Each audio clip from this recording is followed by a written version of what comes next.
So we're installing some drain systems for this community. They were having some, adverse drainage issues around that pool area. They had a new pool system put in, and we're coming in behind them to install some secondary drainage systems to help offset their drainage issues. So a lot of people like to try to sell French drain system. In Florida, they generally do not work. The only time even sock pipe works is if it's piped to the master or primary drainage system.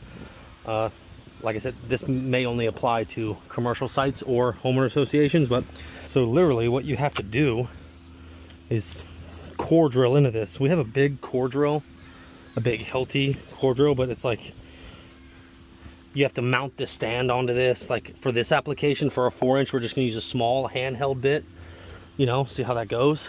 But you can do a couple different methods. There's times in the past where we cut a square out with an angle grinder and chip it out. That works.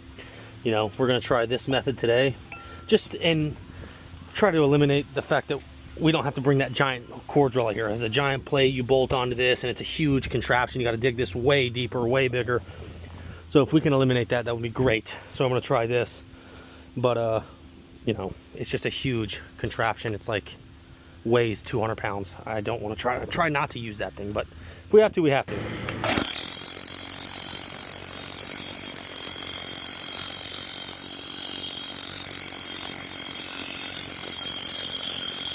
I gotta be really careful here. First of all, it's looking like this thing's gonna blow over again. This tarp canopy already blew over, but I'm worried that this might catch a piece of rebar in there and snap my arm off, but we're just gonna have to run the risk.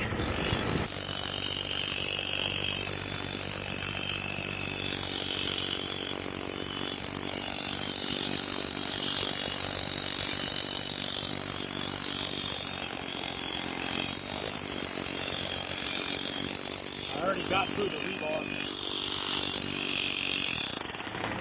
So there was rebar in there, as there always is with these precast structures. Already got through it. It was catching a little bit, but it got through it. And this is just a little blower. This is primarily for confined spaces, but we use it in areas like this to, blow the dust away. So what you do here is, sorry if I'm talking a little loud, I got earplugs in.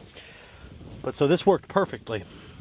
So the only issue with this is if, I'm gonna give everybody some $1 million gains, is if you run an SDS Max. This is the big one, like a regular SDS bit, small one, the big one.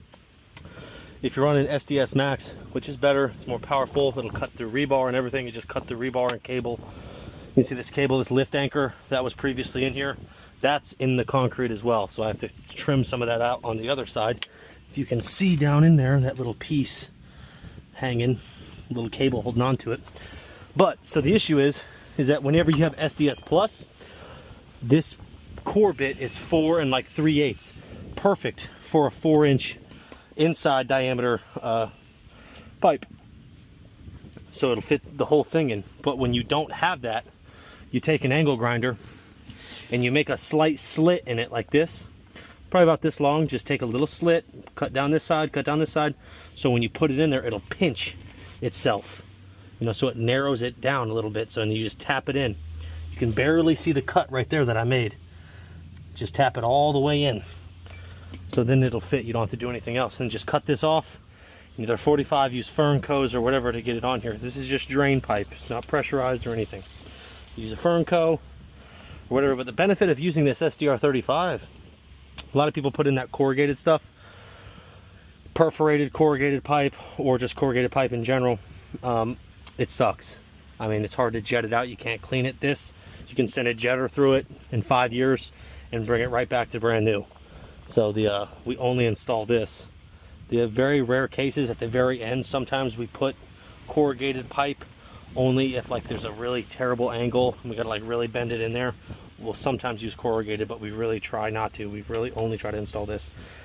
That corrugated stuff just doesn't last. So